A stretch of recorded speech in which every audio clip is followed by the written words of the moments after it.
বোম্বাই মরিচ ধরে অথবা একদমই ধরে না।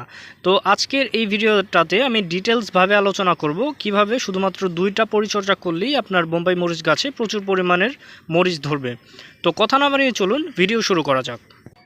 আমি প্রথমে যেই পরিচর্যার কথা বলবো, এই পরিচর্যাটা যারা নতুন বাগানি আছে তারা হয়তোবা জানে না, আর যারা পুরান বাগানি আছে তারা জানে কিন্তু অ্যাপ্লাই করে না। তো সেটা হলো 2G বা 3G কাটিং করে দেয়া। মরিচ সহ সব ধরনের গাছেই কিন্তু 2G অথবা 3G কাটিং করা দরকার।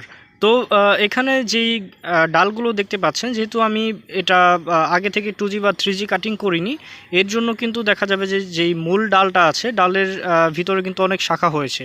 যেহেতু এই গাছটার বয়স প্রায় 8 থেকে 9 মাস হয়েছে, এর জন্য প্রচুর পরিমাণে ডাল হয়েছে। বাট আপনাদের যেই গাছগুলোতে শুধুমাত্র একটা ডালই থাকবে, মানে 1G ডাল থাকবে, তারা কিন্তু 2G বা 3G কাটিং করে দিবেন। তো যেহেতু আমার এই গাছ